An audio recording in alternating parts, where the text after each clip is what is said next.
Loading snacks. What it do, snackers, snackettes, snack X's? This your boy Gage. I am here with Coop. I'm here with Sid, and it's time for a new episode of Spoiler Boys. Spoiler Boys. And if you don't know, now you know. We're getting ready to spoil Guardians of the Galaxy Volume 3. A couple things. One, this movie's been a long time coming. Yeah. This was supposed to have happened a long time ago. We had some. Let's just call it what it is: the firing of James Gunn. And that put a delay in things, caused some infighting. This is a movie that should have happened like 3 years ago, give or take. Yeah. Was originally on the books, and then things changed, and then you add, the pandemic on top of that. So, I'm not sure how this movie would have fit in to what the MCU was at the time it was originally supposed to come out. And I have some thoughts on that and where this movie is now and what it seems to mean to the overall MCU. So we're going to get into that a little bit. Obviously, we're going to talk about the film itself and break down our thoughts on the film itself. Listen, I'm going to tell you right now, if you haven't seen this movie, again, this is Spoiler Boys, we're going in deep. So if you don't want to be spoiled, this is your one opportunity to get low. Because we definitely gonna talk details. There's no way to do Spoiler Boys without it. That's a fact. But I will also tell you this: even if you haven't seen this movie yet, you will still be highly entertained. Oh, we got some things to talk about. So, before we start getting into the nitty-gritty and the details and so forth, I want to get some overall thoughts from you all. Coop, I'm going to start with you. Currently, before we have any discussion, get into any details, there are a couple things I want from you. First and foremost, where do you rank this movie on a scale of 1 to 10? What do you give this movie right now before our discussion? We'll give it a 9. Okay, that's strong. Yeah. Sin. I am at between a 7.5, like an 8. I'm sitting right around there somewhere. All right, so in the theater, I gave it a 6. It's probably really an 8. That's what I gave it in the theater. Yeah, and I feel good about it. I've had some time to process it. It's been a couple of days since I saw it. I was considering going and seeing it again before we did this discussion. I'm probably gonna go see it again, which also helps me like reconfirm that I'm higher than a 6. Because if I was like, nah, this is a 6, I wouldn't even be thinking about go see this again.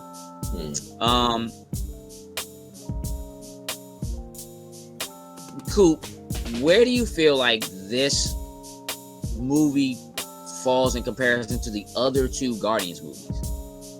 First, second, third. I feel like this is the best one. Okay. And I say that because you literally see the growth of not only every character, but the growth of like them as a family, as a whole, obviously in these movies, you don't get to see what happens in between, but we've gotten the Infinity War, the Endgame, the Christmas special, things like that. It's almost as if like nothing ever really left. You've always been there. I love I love like just how they're all family, you know, and how I think there's been a lot of growth with each character. One thing I don't want to jump too far ahead, but one thing that I love the most is that in the first Guardians, Quill was all about his music, you know what I'm saying? Obviously. And everyone was like, oh, he has to listen to the music, or Quill needs the music, you know, he wants the music, but like it seems like everyone has their song, everyone loves music, you know, like the music in this was incredible for me personally, but it almost seems like, oh, we get it now. We get the music aspect of it. Everyone has a song. We do this. This is what we do, you know? It's a backbone of what the Guardians are. Right. Right. They play music throughout nowhere, the home world. Just yeah, I mean, there's definitely an overarching theme that I think courses throughout the three movies that has to do with that. I think that a lot of what your points are, and again, if this is the best one, that's fair. I think a lot of those points just have to do with like you're towards the end of the story. So a lot of the things that you seem to like about it are, I think, parts of a natural progression, right? That just kind of makes sense to me. Sam, where would you rank this amongst the three films? I loved it a lot more than I did the second one. The first one is still one of my favorite MCU movies. Just coming off of it, I don't know if I want to. Right now, I'll put it under the first one for me. I don't want to just, since it's so fresh, you know, like in my head, I don't want to like just say, oh, it's better than the first one because I love the first one so much. But it's pushing up there with me with the first one. Yeah, I just everything about the things I didn't see happening in it, and like Rocket kind of being like he's in the movie, but he's pretty much incapacitated for the whole movie, and everybody else kind of stepping up to kind of fill his angry comedic whatever void that we would usually have, whatever. Everybody kind of stepping up to take that spot. I liked it. I liked Groot being a little bit more, I don't know if serious is the word or whatever. Like I just things they did with this one I really enjoyed, but we'll get into, you know, all of that as we dive into it. I hear you on that. I think that in this movie, there's a lot of yelling. Like they yell at each other a lot, and I feel like you're right that's kind of like Rocket's not there to yell. Because normally, like they do yell at each other. Like don't get me wrong, like they do yell at each other in these joints, but like it seems like they're all kind of maybe saying the things that Rocket would be saying if Rocket was there, or acting the way Rocket might be acting if Rocket was there in a lot of the situations. But it also feels like they're just comfortable with each other enough. That too, yeah. To just kind of like, you know what I mean, and just go They've at been it together for so long, yeah. Like who said, right? Just like who's here, argue like a family, yeah. I think for me, I think this does rank above the first two films for me. The first movie, I think, gets extra credit, or at least got extra credit, because it was like a full-on experiment. And nobody cares about the Guardians of the Galaxy, dog. They are a D-tier comic book. You know what I mean? Like within the Marvel universe, like nobody knows who they are. They change who the main characters are all the time. Not all the time, but you know what I mean? Like they rotate different people out, teams out. Not unlike, for real, like all superhero teams do that. Like, you know what I mean? They rotate who like the main characters are. Yeah. But it's kind of like when in that first movie, when my man's like, I'm Star-Lord, and everybody's like, who? Like, I never heard of you, dog. That theme of that happening to Peter Quill is also a real thing for the watcher. Like, who is this dude? Who is he supposed to be? And it's kind of like that for all the rest of the characters. So that movie got kind of like extra points because it was like one of those things where like, yo, MCU might just be able to pull off anything, because they can just pull characters that didn't really mean anything to anybody. Introduce them, and all of a sudden it's like, nah, this joint was a hit. It was funny. It was different from everything else. It's out in space. It's not taking place in the same spots as all the rest of this stuff. And it matters, but it doesn't feel quite as interconnected. This movie is the same for me. Right now, other than the storyline of the Guardians, this doesn't necessarily feel MCU connected at all. And so where I'm at with this movie right now is that with this movie, the last time we did a spoiler boys for an MCU film, my thought on it was, this is the first film, I think in a very long time, where I'm like, yo, if you haven't watched A, B, C, D, E, F, G, H, I, J, like we passed the alphabet for how many movies there are for this joint right now. Like that last joint was like, if you haven't seen these, like Ant-Man was like, you're going to be lost. Like, it just, none of this stuff matters or feels important or whatever if you're not already in. Yeah, I agree. And there was small things. Yeah, there were small things in this movie. They did that too. It's almost as if like they try to catch you up. Like they mentioned things in the Christmas special. They mentioned Mantis and Peter being brother and sister. And it's like, if you didn't see that, then maybe, you may not be fully caught up. But it wasn't too much, it wasn't like you missed an entire, movie or something like that. Yeah, I mean,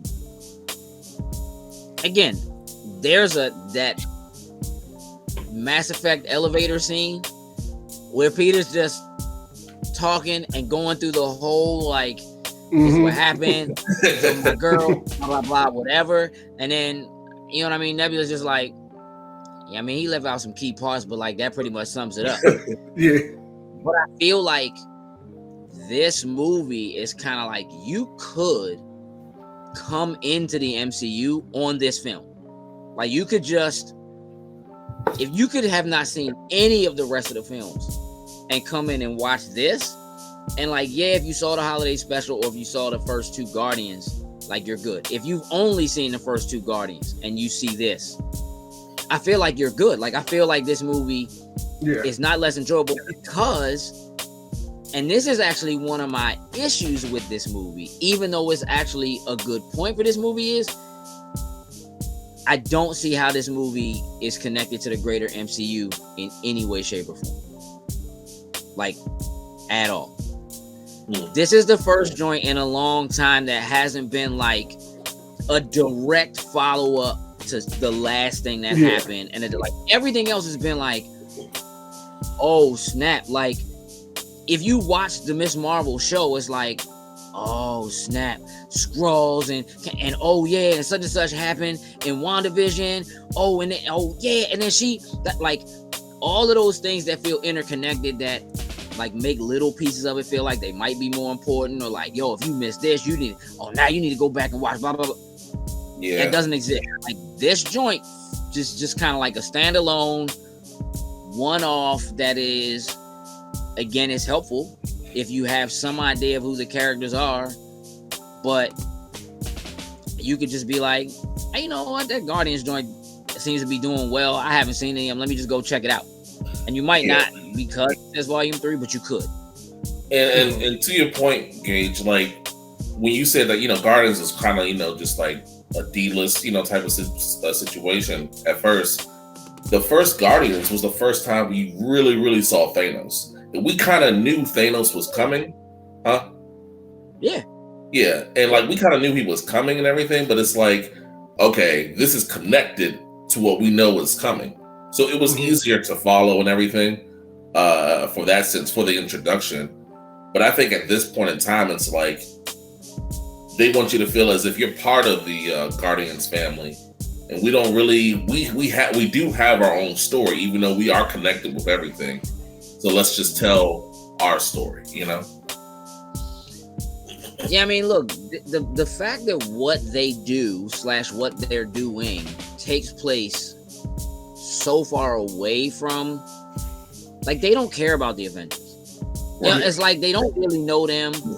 What Scott Lang is doing, what's happening to him, doesn't really matter to them, and what's going on with them and where they are and what they're doing. You know, I mean, they are floating around in nowhere, which is the head of a celestial, and they kind of talk about that, but like, ain't nobody think about Eternals when you watch this.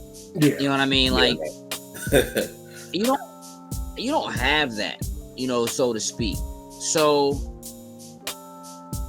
it's just it's to its credit, I think it's great that this does stand on its own, and that I think those 3 films, if you don't watch anything else in the MCU, you can watch Guardians 1, 2, and 3 and be good. Like, this is just its own trilogy. It's summed up. And I'm gonna jump out here right now and say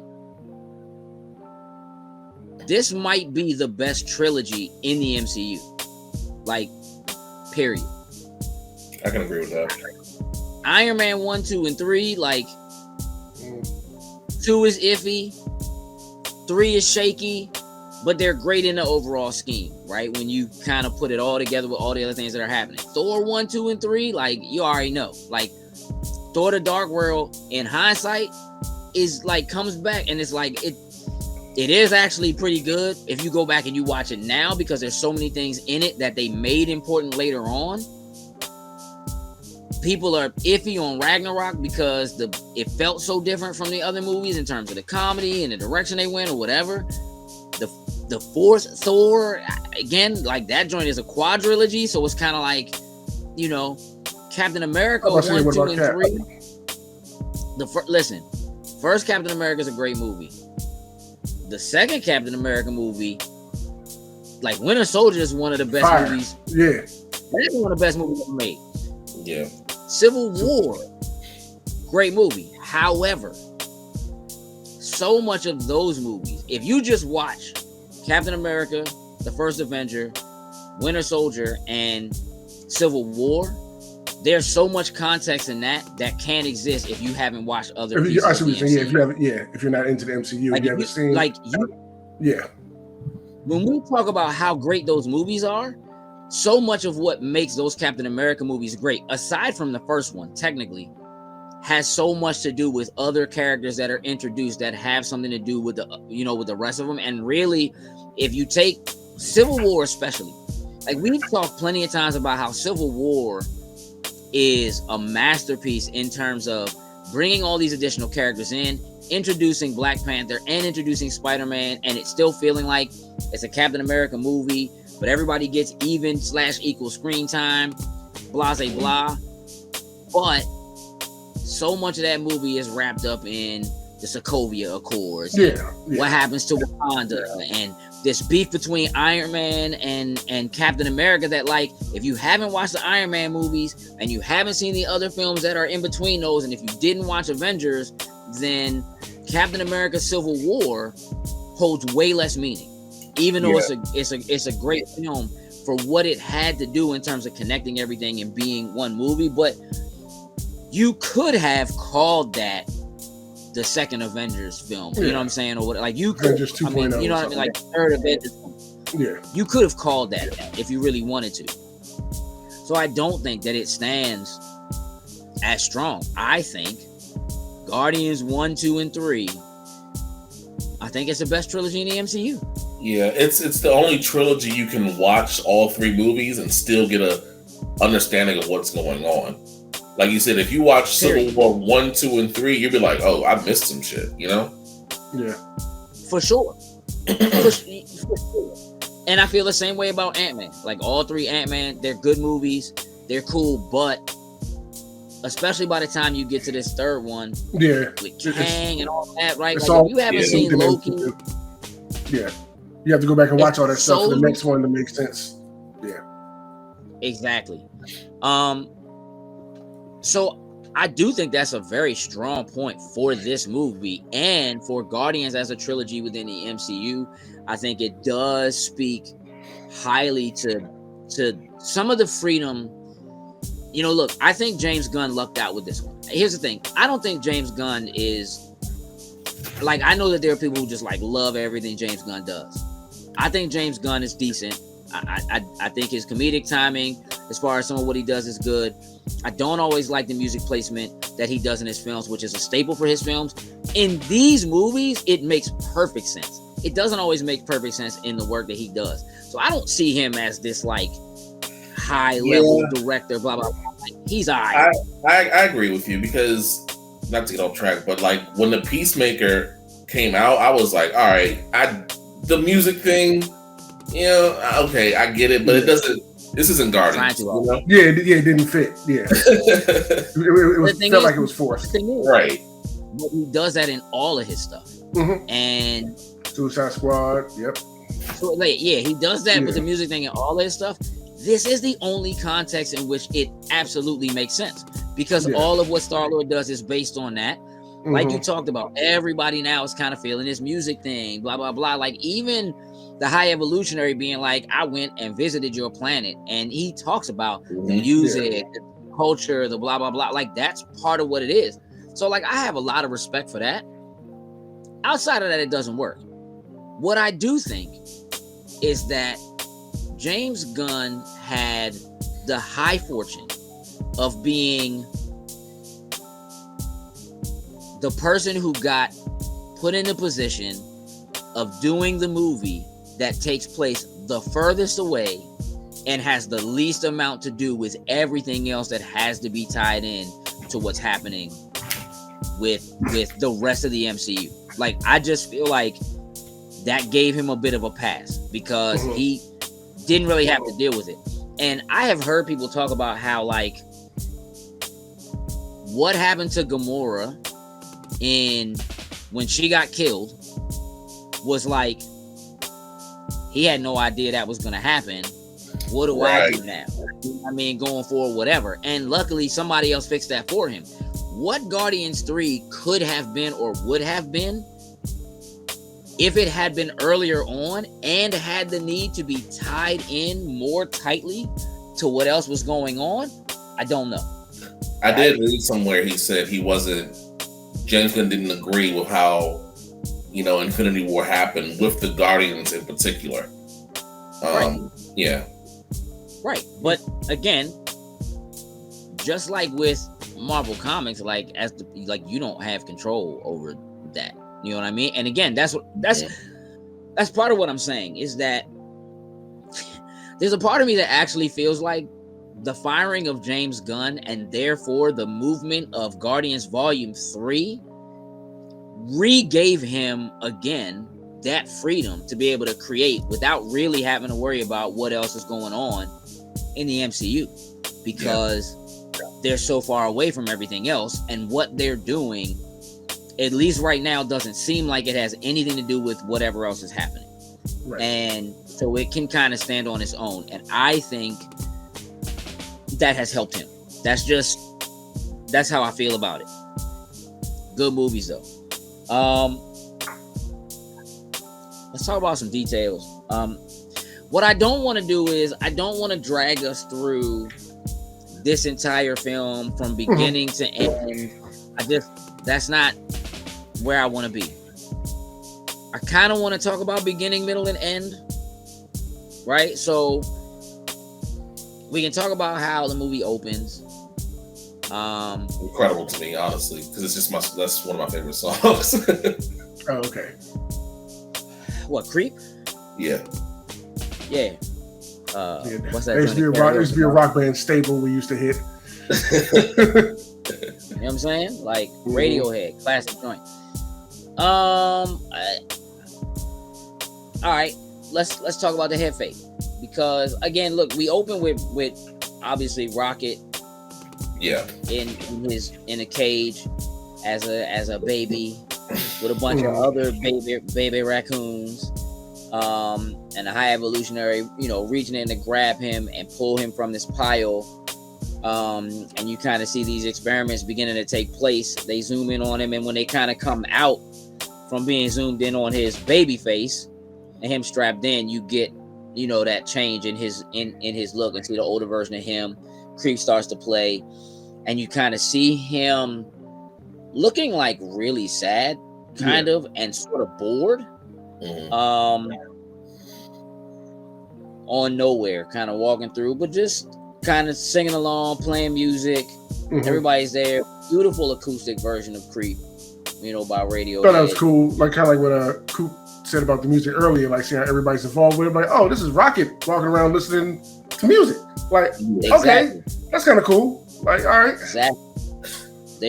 They're in there for it. Let me hold on. 1 second. When Ethan was with me, he saw Rocket with the Zoom, and he was like, "Dad, is that an iPod?" I was like, "Nah." I said, "We'll talk about it." I don't have time to explain what it is right now. Yeah, you can't. You should have just said yes. And just left it at that. Yeah, you should have been like, yes. That's old iPod. Yeah, old that's iPod. Basically what it is. Pretty much so. Yeah, like remember he got the Zoom gifted to Quill. At the end of like the last movie or whatever.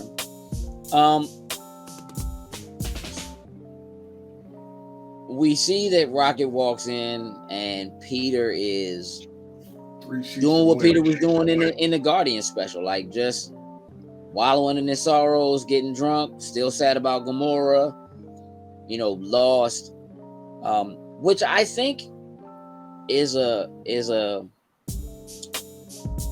I think that's something that's lost on Peter Quill's character. I feel like we don't talk enough about how I agree. Peter Quill in the first movie is a playboy. Pink youngins, orange youngins, multi-tentacled women, just like straight Captain my Kirk. Man. Straight up, just all that energy. He's also a lot sillier too in the early versions, in the early movies. He's sillier. He was a little more serious in this one because of what was going on, which I appreciated. He was playing the role of the people he looked up to as a kid, To an extent, yeah, with the Ravagers. Yeah, like that going from as a person who was pulled from his planet. The last thing he really saw when that happened was his mother die, and then he disappears. And he's the only love he ever had in his life came from Yondu, right? Who loved him, but it's like you don't really know it. You know what I mean? Like it's there, but it's not there.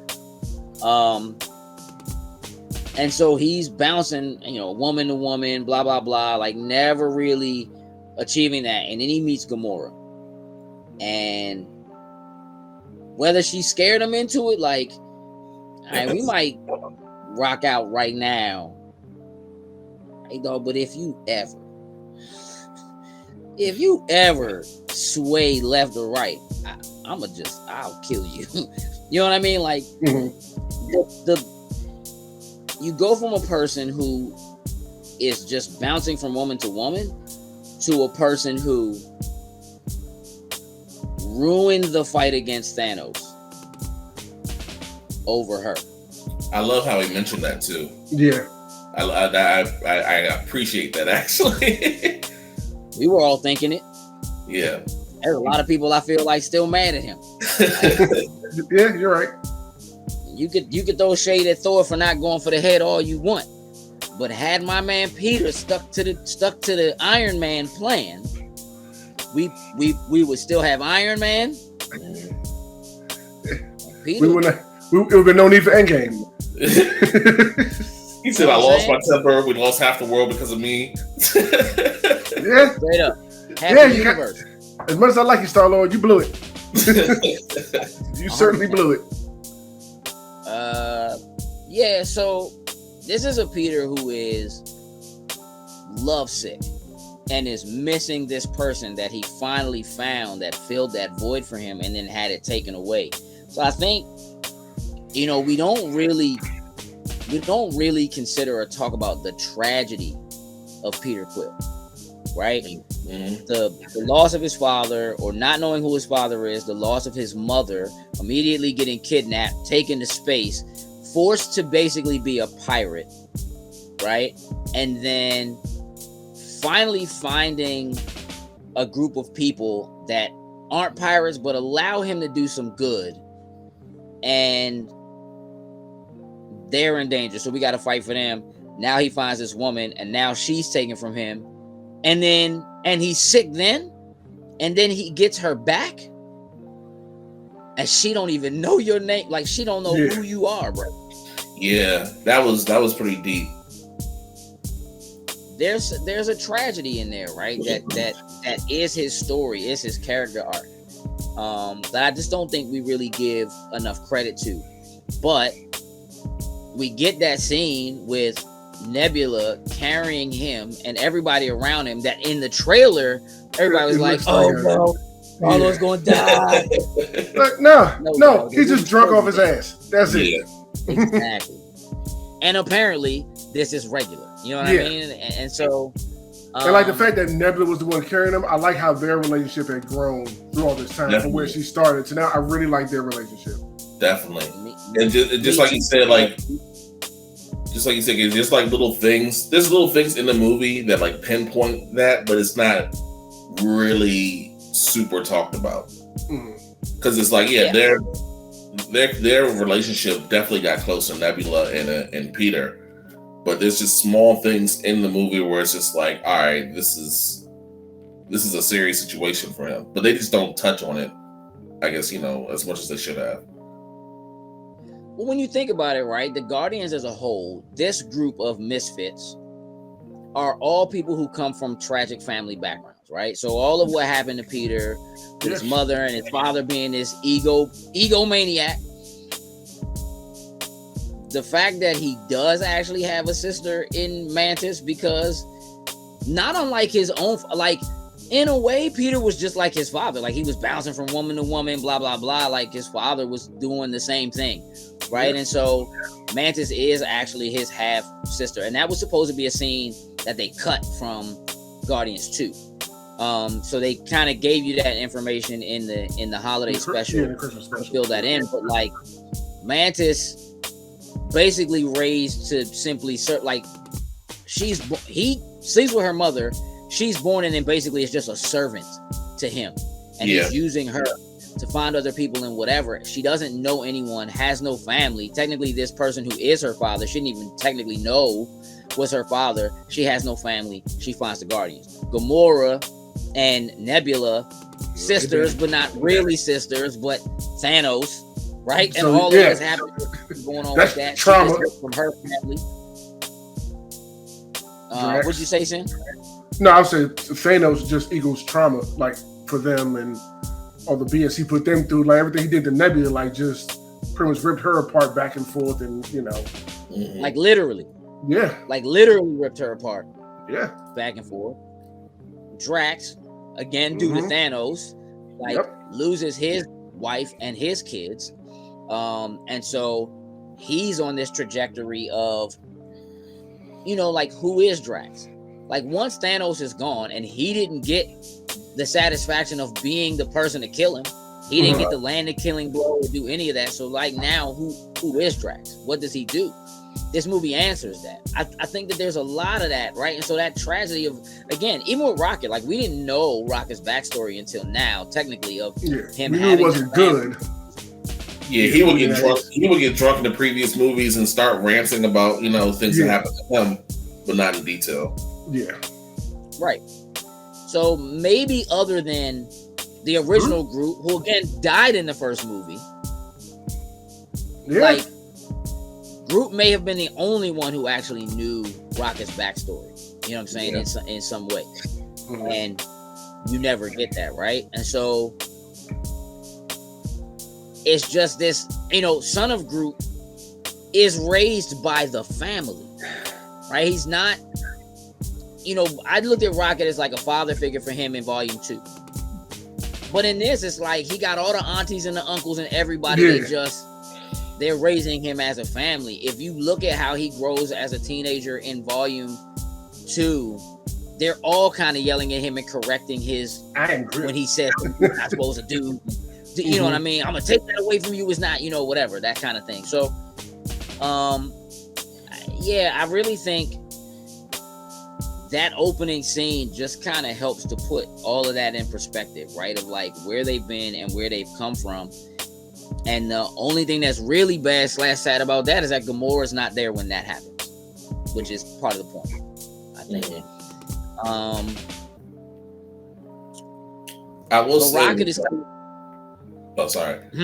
I said I will say with Gamora, I did like seeing the Thanos' daughter version of Gamora rather than like, you know, the one we know and love, you know?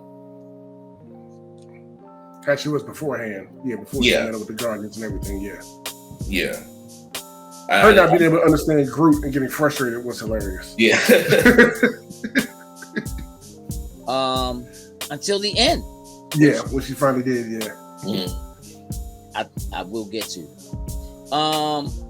Yeah, so again, I just think there's a lot of layers to this that I don't necessarily know that there's a lot of credit given. You could really just kind of sit down and watch it and enjoy it for what it is and hear the comedy and stuff like that and see the action and be good with that. But we have to talk about Adam Warlock. And everybody's in an uproar about Adam Warlock. You know, it almost seems like they made the movie and it was like, oh shit, we did introduce him in the last movie. Well, again, I think this is a thing that was affected by the firing of James Gunn and this movie getting moved. I believe that Adam Warlock in some manner was intended to be more important to what was going on with Thanos than they ended up being able to work with, or that he was going to be important in some other manner, because they introduce him at the end of volume 2 like, oh snap, here comes a threat, and then it takes like another like 12 movies before you get like anything from Slim. So like, here's my thing. When he shows up, I'm like, oh yeah, my man is bringing that action. Like what he did. All right, we gotta talk about Nebula for a second. Nebula shows up to fight this dude in full-on Iron Man status. Oh yeah. Rocket hand, full-bladed wings floating behind like, dog. She's straight up Iron Man right now. Like, what's happening here? We missed some things, y'all. Hey, like, that was her guy. You know, they almost died in space together, so. Facts. Yeah, because I believe the little flying suit she was wearing was the same one that Pepper had in her suit, right?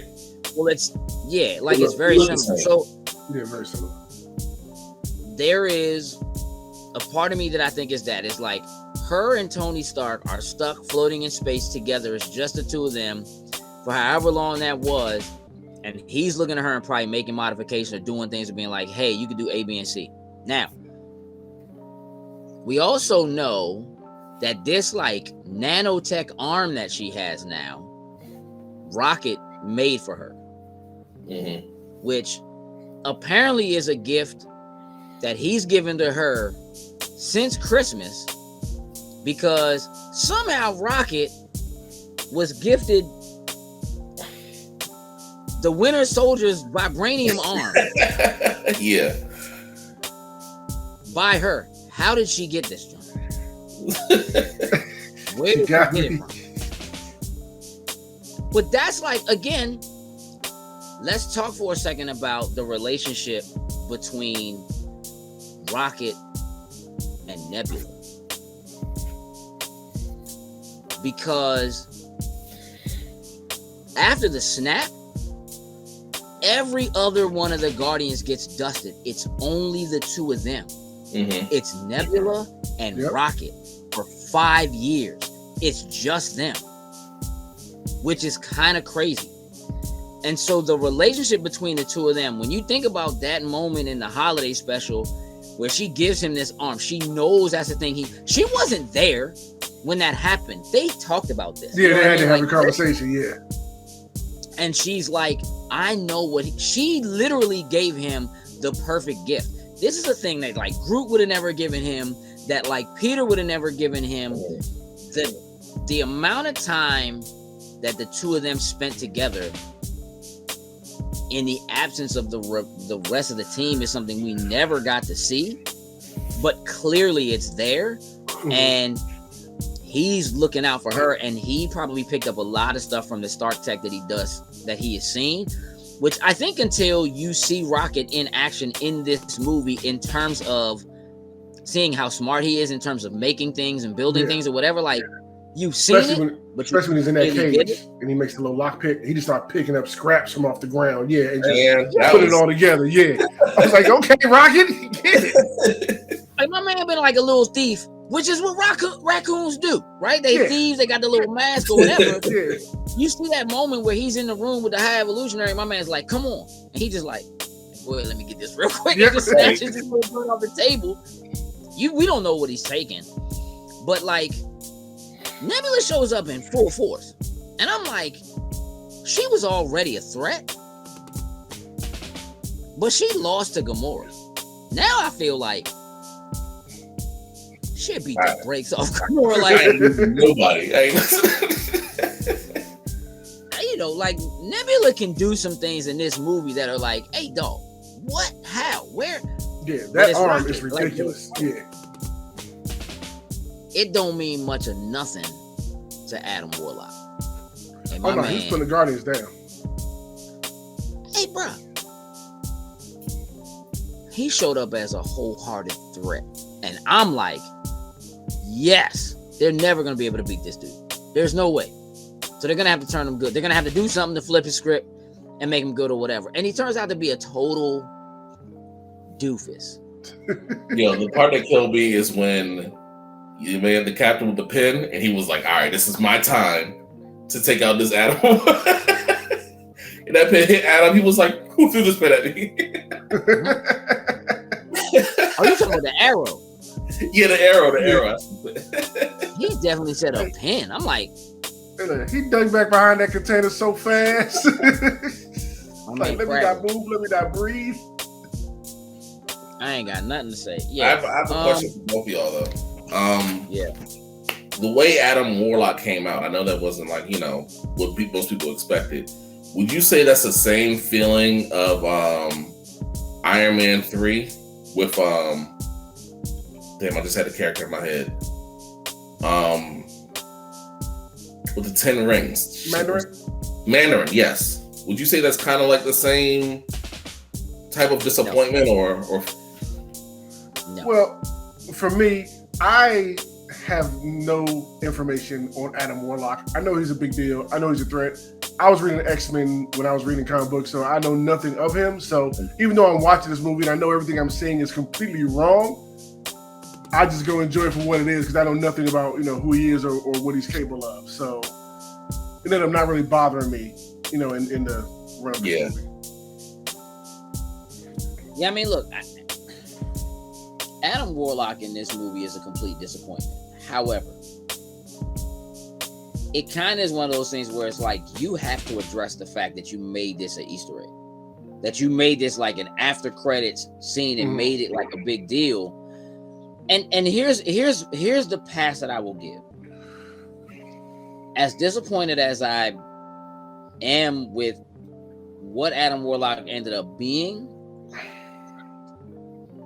the fact that when the High Evolutionary is giving Aisha the business about them not securing Rocket and what Adam Warlock, like he's supposed to be the Warlock, and she says, you pulled him out too early. You took him out of incubation too early.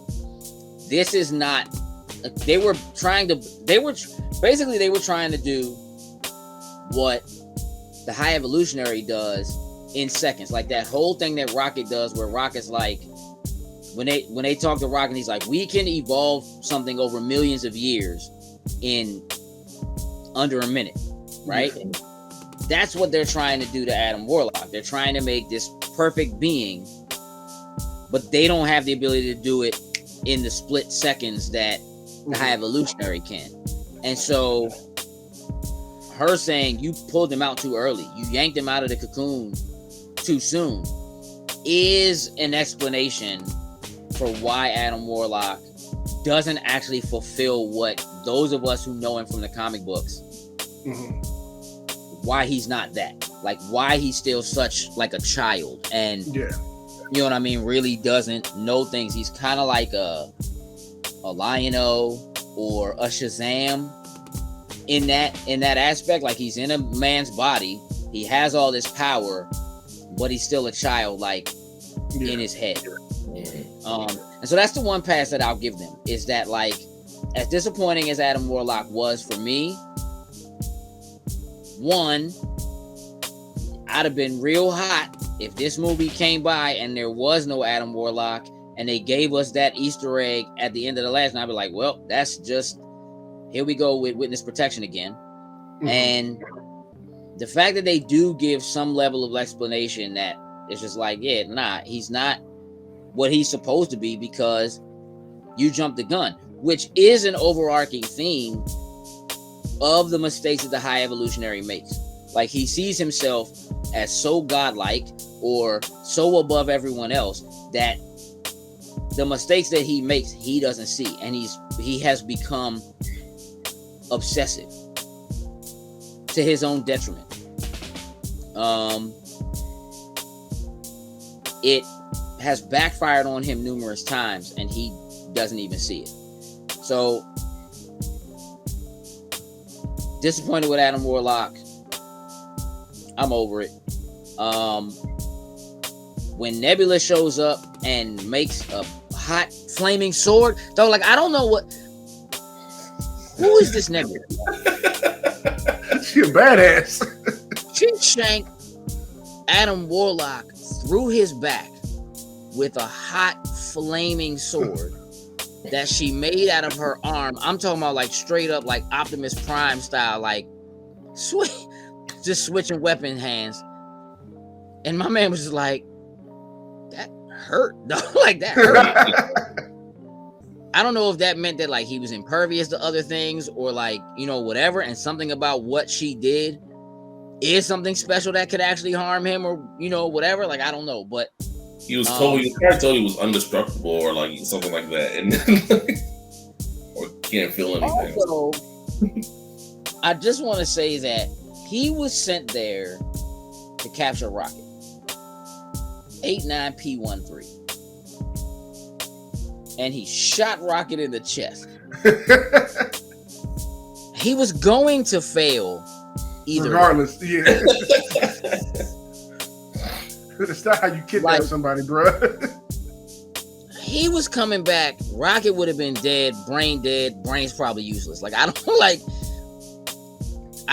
it wasn't going to work out well either way. It was almost the same scene where the mom was like, show him that we mean business. Yeah. And then he just like straight fried. She was like, now he's of no use to us. What you want me to do, dog? You know what I mean? Like, now he knows we mean business. What you mean? Here's a question I got for y'all. Yeah. Going into this movie, we knew they were going to drop their first F-bomb in the MCU. Were y'all waiting for it the whole time like I was? I was like, okay, what is going to happen? I was waiting for it the whole time. I wasn't waiting for it. Was going to be, because they released that entire scene as like a reel like 2 weeks ago. I thought it was going to be a much more serious moment, or like towards the end. I did too, but it did fit. It did fit for that moment, for those old school doors, and just like, all right, press the button. All right, what do I do now? Open the fucking door. That was funny. Yeah. You know, the rules and regulations that they have for that kind of stuff, and trying to make sure it stays PG-13, but they can only put like one. You can only have like one F-bomb, and it needs to be more than an hour. Like, it has to be at least an hour into the film, and this joint drops at like an hour and 10 minutes. Like, it's strategic. You know what I mean? And it works. It didn't make it less funny. It actually made it fun. You know, when you see it like on Reels or on Instagram or whatever, it's, you know, it's bleeped out, right? But yeah, that joint wasn't any less funny. It was super. It was super funny. Mm-hmm.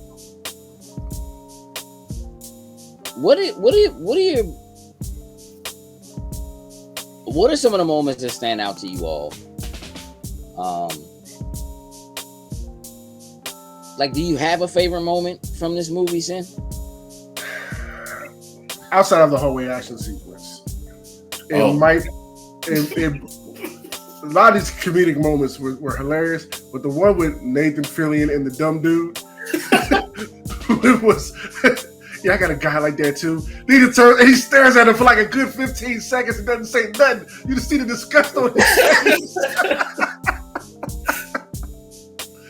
Oh, how they kept coming back to it. I tell you that this Bama Drax, listen, Drax and Mantis, dog. They were hilarious. When this Bama offered Zarg nuts to Peter and they were all in the joint, and she's like, what if I wanted a Zarg nut? And he was like, there's no more left. And then he just eats another. Hey, dog, it's terrible. Oh, but again, there's these great, like, brother and sister kind of moments that are happening between these characters that have grown to know each other and so forth over time. And you know, it's another one of the moments when Drax gets on the bike. It's like, yeah, come on, we'll go back to the ship. He's like, the ship's right there. Just trust me. Just trust me. I'm like, he was like, right here. He was like, yep. They're so dumb. They're so dumb. So they get there. Why are y'all here? This dumbass right here. Now, she just pointed my man, just like. There was a scene where I thought something was going to happen, and I thought it would have been perfect. When she made that security guard fall in love with Drax, and your man was acting up. Now, when the shooting was going down, I thought your man was going to jump out of nowhere for a bullet for Drax. I thought he was going to come in and have their back and be shooting up people trying to protect Drax or something. Yeah, I feel like that was absolutely a wasted moment. I was completely, you right, like Coop, I was completely expecting my man to show up like ready to battle for Drax. Like right. He's going to him, or take a shot for him or something like that, man. Also, again, kind of seeing Peter back on his pimp game. Mm-hmm. What's shorty name? Like Ursa or something like that. Erla, or whatever. Like and my man was just like, nah, I got this. Watch this charm. And Gamora just being like, shorty, get down and lay down. We don't do this. He keeps trying to explain it the whole time. This is not what we do. She was like, shoot the carrot face dude just to let him know we mean business. Hey, the carrot face man was so shook, bro. Hey, dog, he was like, hey, dog, they probably had carrot juice all over the floor in that joint, bro. Like, right, weed, something nasty. And how them rappers know what carrots are. But the fact that he had a carrot face is what was funny. He did have a carrot face, dog. Yeah, look, man, here's the thing. Like, I like the comedy in this joint is sweet. The action in this joint is sweet. Mm-hmm. You know, and again, like I like the dynamic between Gamora and Peter, and like how Peter just has this kind of like, nah, dog, like I can convince her. Like I'm gonna make this happen. Mm-hmm. And I get it, right? Because it's almost impossible to see yourself in that situation, right? Where like the person you were in love with and who loved you back dies, and then they're there again. But now, yeah, they don't know you at all, and they're like a completely different person. And like having her say it to him, and just like again, like not that joint wasn't in like the trailers or whatever, but that moment where she's saying that to him, and like, it don't even sound like me, it sound like her. Oh man, just like, yo, you do got beautiful black eyes. Well, he picked a good set. What's funny is like, let me be honest, what makes that scene funny to me is hearing her be like, knock it off. Like he's done it before. Like he's looked at her like, Yeah. nah, Slim. Yeah, it was interesting to just kind of see that dynamic. You realize that the girl, the purple, pink, magenta girl that they were walking around with, and eventually he's like, "Man, I told you I got her." Like she like let him in. Like if I could just talk to them, I can convince them. I'm telling you, I know I can. That's the girl who played Ratcatcher in I found that out today actually. In Suicide Squad. You know James Gunn to be put like his wife in the joint. Hey, when they shot his wife in the leg, when Gamora shot her in the leg, he was like, yeah, and she just busted. That was great to me. Like, I don't know why. It just was super funny. Going off of what you said earlier, you know, Peter having those small moments of, you know, like being alone or, you know, keep talking to Gamora. The moment where he was on the ship and, you know, trying to have Gamora again remember what was going on, she kind of pushed him into all the machines and was like, you know, what's wrong with you? Kind of pushed my man. Nah, she destroyed that whole area, whatever that was. It was like, you know, what's wrong with you that you feel like you need to be with me, that you can't be alone, you know? Kind of touching back on, you know, what was, you know, Peter's issue all along, for real. Yeah, I mean, hey, look, I think it's actually a very poignant moment because of the way that the wording is phrased. Like, what's wrong with you? Right. That you need me so badly to like justify like who you are and like your like it's it's a like that place of being in a place where for the rest of us, I feel like we feel what Peter feels. And it's like in that moment, that's the moment where I think it becomes incredibly clear that like, nah, this is not the same. Like, look, bro, for all the time travel and like, I don't even understand who this Gamora is, but it does feel like that when you look at how the MCU is dealing with like timelines, that the concept of every decision affects everything else. Like this Gamora didn't have any of the moment. She was that exact same way when she first got on the ship with them in the very first movie. Right. She was just like that. And that adventure that they had together in that first movie like helps to cement the relationship that she ends up having with him. When this movie ends, she's had that same adventure. Like this Gamora hadn't had that. Yeah, this was that for this Gamora. To an extent. I think the difference is that Gamora was a Gamora who was still in a place where she is trying to get out from underneath of her father and is secretly trying to stop what he's doing. She has a lot of resentment and anger towards him, not just towards what he's done to her, what he did to her people, what she's watched him do to Nebula.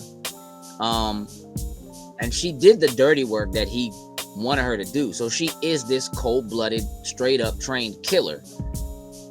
But in the absence of Thanos, in this Gamora's life, she found the Ravagers. And when you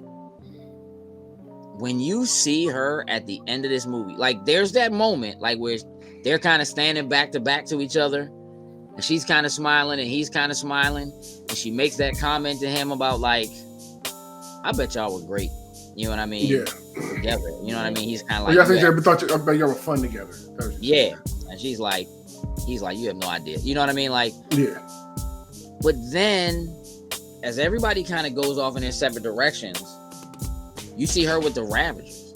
And the relationship that she has built with the Ravagers is the relationship that the old Gamora had built with the Guardians. Right. So this Gamora already has that family relationship with other people and doesn't really need that from the Guardians. And like, you don't necessarily get that until the end because of the way that the Ravagers act when they bring them in to help them break Oscillicorp or whatever it is. I mean, Space Oscorp. That place was disgusting. It's so nasty, bro. It was just pure disgusting. I was not a fan of it. That joint's filled with pus, bro. It was nasty. Like, we reached in to get the little Rocket's little thing. There was all the goo on it. I'm like, come on now. Like, how y'all even going to use this thing? It's just flesh. Straight up. Hey. So this when you look at what this journey is, right? This Rocket is hurt at the beginning of the movie. They want to save him, they can't. What tech they have, like, again, like, you look at what I am. When they put that med pack on Manus's arm and her joint just like snapped back into place. Yeah. All right, Nebula can do that on her own. Good for her. Right. When Manus put that joint on and it just automatically like snapped her into place, you're like, oh, okay, put the joint on Rocket and we're good. No, it's not going to work, right? Because they have this fail-safe that's in place because he's considered proprietary tech. Right. And so now we have to figure out, how do we save him, right? We need to get a code that will allow us to basically hack in so that we can save him. Otherwise, we're going to lose him. And that's what the whole adventure is, right? It forces Quill to get off his drunk boat, right? After the attack with Adam Warlock, and go, and say, like, man, if I hadn't been drunk, if I was on my P's and Q's, like, maybe I could have helped prevent this, or, whatever. We're beyond that now. We gotta go get this, this information that we need. And so that whole adventure of breaking in to try to get this information that they need, and in the meantime, you get these flashbacks, of Rocket being experimented on, and you find out just like how smart he is and how different he is in this batch 89 versus batch 90 and 91 and whatever, because in a split second, which again, I'm not even completely sure. Here's the thing that's a little strange to me. A lot of the crux of what this movie is about is the High Evolutionaries' disbelief, maybe anger, maybe jealousy in Rocket's ability to create thought, to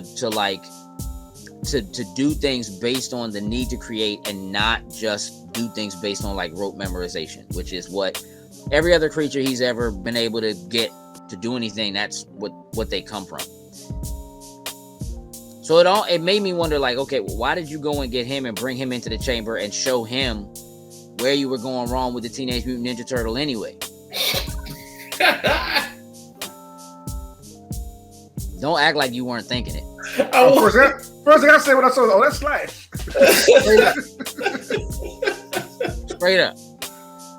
My man was angry Ninja Turtle.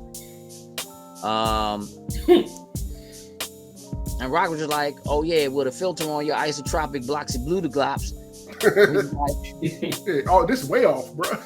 Oh yeah, that makes sense. And all the rest of them looking around like, oh, for real? Like, but then he's like, that makes sense. And then he sends him to his cage.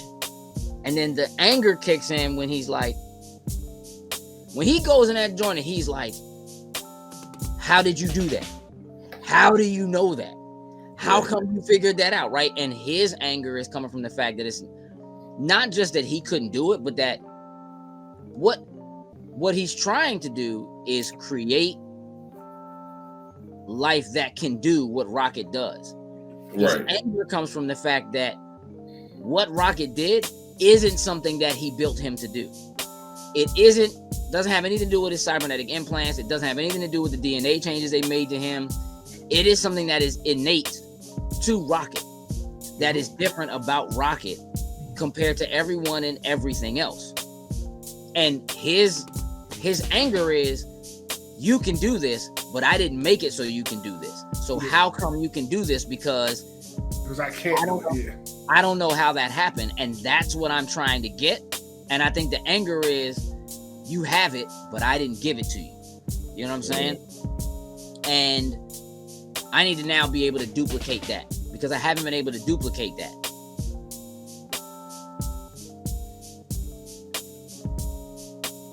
Rocket might be a mutant. I'm just saying. At least in the MCU. Right? There's this line when Rocket basically dies. And he's like, I'm good. I'm ready to go. I just want to hang out with my friends.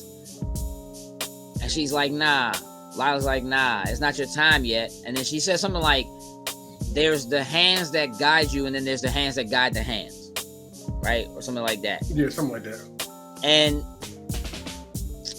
I'm gonna keep it a buck, right? It's a neat statement, but it doesn't really mean anything unless you put some meaning to it. And I have to imagine that some of what that is her saying that Rocket has a higher purpose that was beyond what they did to him. That for all of the things that Rocket is able to do because of the quote unquote gifts that he was given by the High Evolutionary, that his ability to use those gifts the way he does comes from something that wasn't put in him. That it was a God-given gift, if you will, or something along those lines. Something that Rocket has never really been able to give himself credit for. In the same way the High Evolutionary is like, man, y'all ain't going to the new world. You could figure out the isotropic filter Flim-Flom Flanagan, but you couldn't see that you ain't going? Yeah, that was crazy. That was wild. It was. That was like the High Evolutionary was giving it up. He for real. He was a solid villain. Yeah. Hey, it was very much that. And you know what, Slim? I'll scratch your face off. What? The whole time I'm watching his whole backstory, I'm like, this is straight up a One Piece character backstory. This is just all trauma. Like now, again, even when they were sitting there, when they finally got in to help him, they were seeing everything that was on the cube, like what had been done to him. Every time they standing around, like, bro, we didn't know it was this bad. Right. We had no idea. Hey, you can tell at that moment, all of them like, hey, when we see cuz, it's on site. Like, he did this to our guy. Let me be honest with y'all, right? Mm-hmm.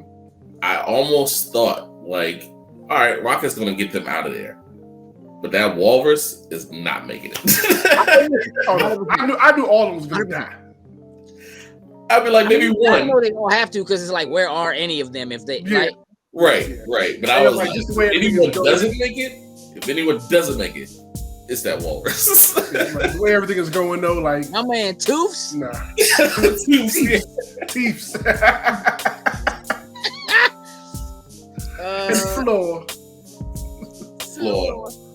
Hey, listen, no doubt, the High Evolutionary popped Lila in her back like it wasn't nothing. Man. He ate that shot for Rocket.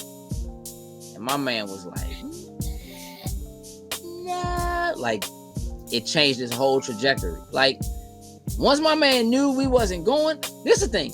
Then the High Evolutionary was like, I knew you was going to try to do something like this. Like, I knew you was going to try to escape.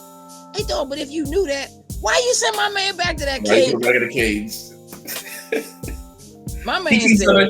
He kept underestimating Rocket. That's what he's a little raccoon. All right, so listen. So yes and no, because he underestimated him, but again, like, it's just one of those things, right, where that need to be superior. So it's like, I'm actually gonna send you back to your cage because I know you're gonna try to break out, and when you do, I'm gonna be there because I want you to know I'm smarter than you. Because he's in his feelings because he couldn't figure out how to make Rocket do what Rocket did, and he's in his feelings because he couldn't figure out what Rocket figured out.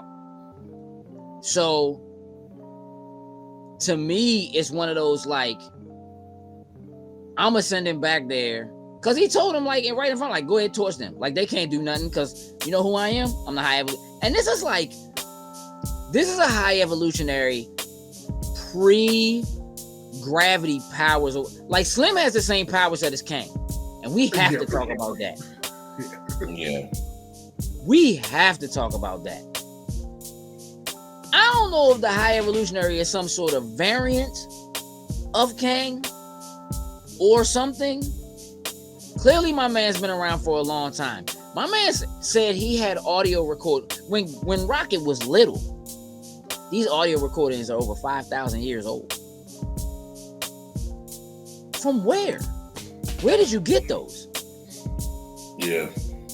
5,000 years old with the violins in the background? Audio recordings that's 5,000? From where? Hey, who knows? Time travel, that's who knows. Kang, that's who knows. Something's up. Because here's the thing. For all the kudos I gave this joint in the beginning of this movie for like, it can exist outside of the MCU and it doesn't have to. No, sir. We have to tie some things in. And so now, it's time to start pulling at some strings, bruh. Trying to tie some things together. We have to, Sin. We have to. His power set was kind of familiar to Kang. I'm not gonna lie. The suit was kind of familiar. I mean, it had the purple drip with it as well. Yeah, I mean, purple drip with the blue powers, with the gravity skill, just like locking people against walls and slamming stuff down. When my man got mad, right, and did that joint where he like blew the whole room up, Kang did the same thing.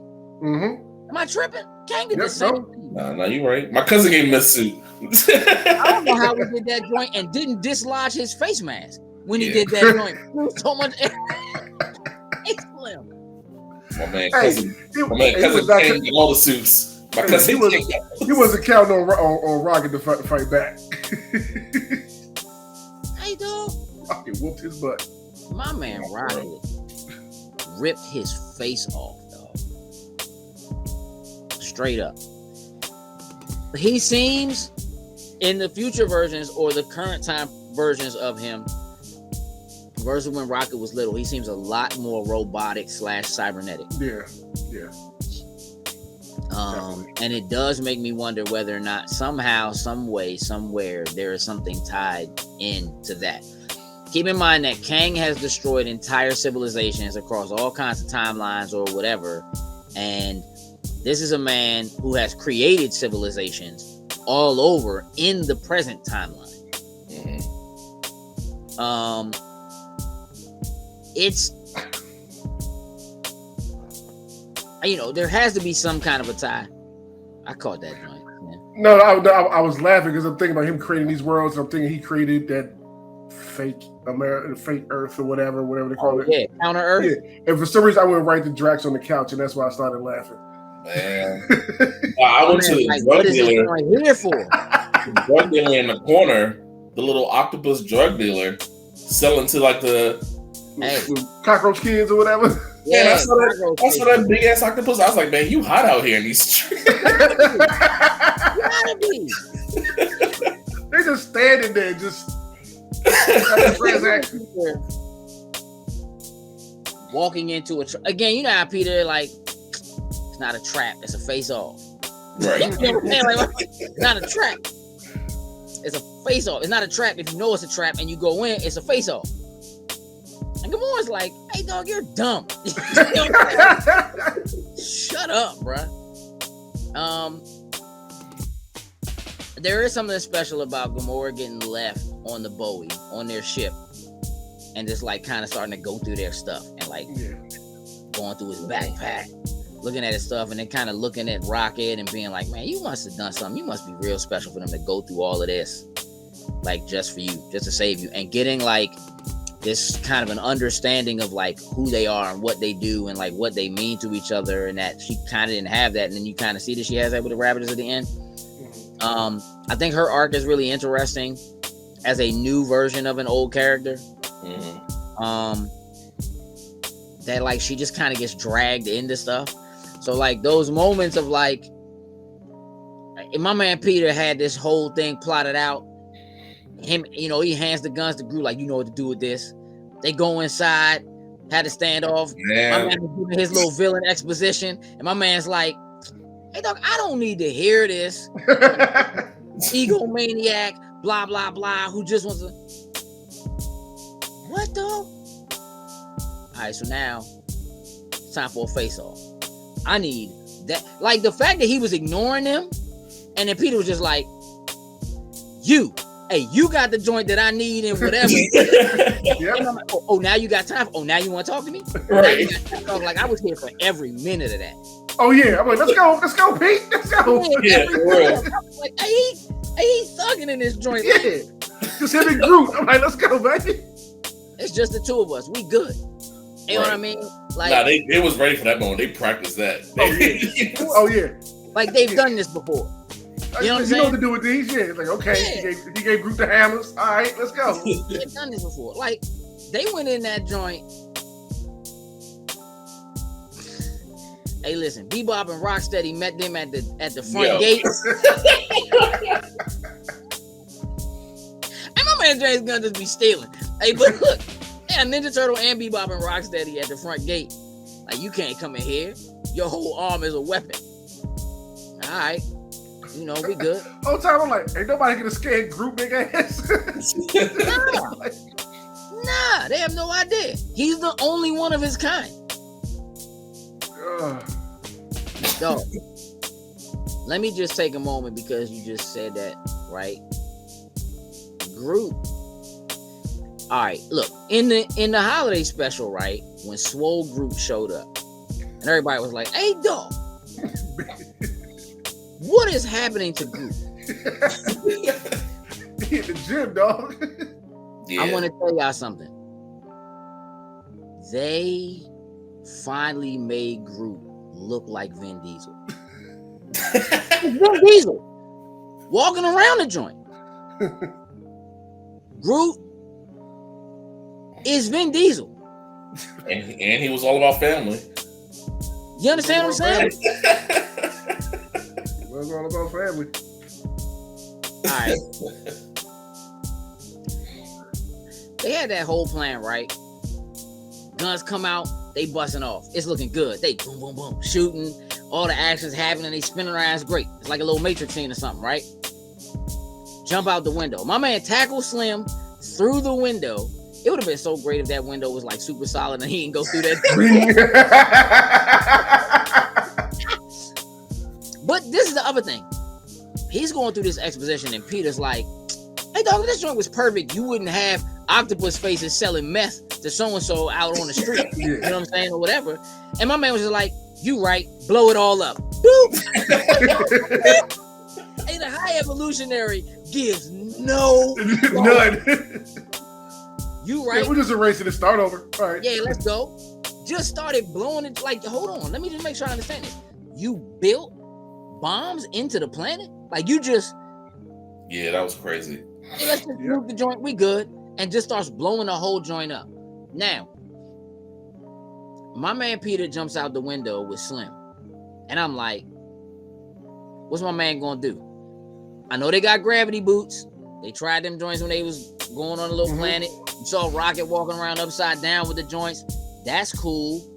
I know my man has had some rocket boots, but I didn't see no rocket boot. What you doing? And when my man Groot jumped out and made wings, bruh. Hey, bro, no BS. When that happened in the movie, you know what I did? I sat up and I looked down at you. I was like, I was giving you the first thing. Do you see this BS right here, dog? Like, you see this BS? I'm just trying to make sure, like, you see this what I'm seeing. Last time I checked, trees can twigs don't. Them joints not aerodynamic. You get enough twigs. You get. It's not like my man sprouted leaves and had like, you know what I'm saying? Like maybe I'd give it a little more if they'd have put some greenery on it and be like, okay, just branches. But here's the thing. Some branches. Well, check this out. I'm trying to give him a little bit of a pass because he wasn't flying. He didn't flap them joints or nothing like that. Nah, it was more like gliding and slowing down. Style. They definitely hit the ground hard, yeah, on purpose, and dragged my man's body deep into the dirt, dog. Landed in the water and had my man under just like, yeah, let me peel this joint out. Under the water, pulling his cat back. my man's like, hey, Gamora, whoever's flying the ship, pull back on. Listen, Gamora was flying them joints with like Oculus controllers. Like she had her hand. Hey, pull back. I'm trying. Pull back harder because I'm trying to get my man headpiece out of the side of his head right now. And Star-Lord was a movie. He was gonna get that headpiece. Oh no, dude was coming off that. Oh, he wasn't gonna make it. And there was a part of me that was like, oh, he's just gonna cut some head off and break. Like he's like, I'll get it off later. Get on the ship. They get in the air. We gotta take off. They like, he nuked the whole planet. He's crazy. Blah blah blah. Where is everybody? We can't worry about that right now. We gotta go save Rocket, right? And I kind of like that. Like in that moment. Mission critical is we have to get this information back to Rocket so we can use it because we need it. This is what's missing, right? Yeah. They get there and they're going through that, and she's like, "It's not working. We don't have what we need." Blah blah blah. That's when the whole moment happens. It starts to kick back in, and then they finally make like he wakes up and is like, "Where's Nebula?" Because he's like, because that's her beacon going off. My man's like, oh snap! Like, where are you? Like we came on the ship to rescue you. Where are you? We coming to get you. Yeah, no, You're off the ship. I'm not on the ship. Yeah, I told you I had a great plan, a very cool plan set up. Like, that was your great cool plan just to jump up. Oh man, hey, listen, when my man Groot in the back was like, I am Groot, she was like, y'all jumped out of the plane and Groot out the wings and slid his head like the whole message from my man. But also, when they got through that door, when they were going up and they were starting to freeze, and they got through that door, and Nebula's like snapping at Drax. Mm-hmm. And man's just like, I ain't having it. Don't yell at him. It's not his fault. He's stupid. He like, what? But she's so serious and sincere about it. It's not his fault. He's stupid. And he's like, you think I'm stupid? Yeah, like, yeah. And then she just touched my man's face. Forget, like, y'all lucky I had to break that door down. I knocked that door down. Hey, dog. The fact that this mama knew them kids' language the whole time. Mm-hmm. Now, I heard someone said this in the theater I was in. I don't know how true this is. But the markings that they had on their face was the same markings that Drax had on their face. Like they were the same kind of people or something. And I was like, I didn't really pay attention that much. But yeah, that's a stretch. That's a reach. That's a reach, bro. Hey, what Coop meant to say is, I said out loud in the theater. Hey, Coop, don't try to put it on somebody else's name. Hey, Coop, come on, man. Don't play with us. Nah, I ain't do that. But again, the character arcs, right, for everybody. Mm-hmm. The minute that Drax starts interacting with the children, I was like, that's Daddy Drax. Yeah. You know what I'm saying? Like, that's Daddy Drax. That's what his whole story has been about. That's what he was chasing Thanos for, was because he was a father. And it's kind of hard to imagine, man, as dumb as he is, that he just, those very literal things, right? Wait, when the Nebula was like, shut up, you killed children or whatever. Hey, dog, Nebula is mean, bro. She's snapping on him. They're like, joop, joop. Like, straight up. All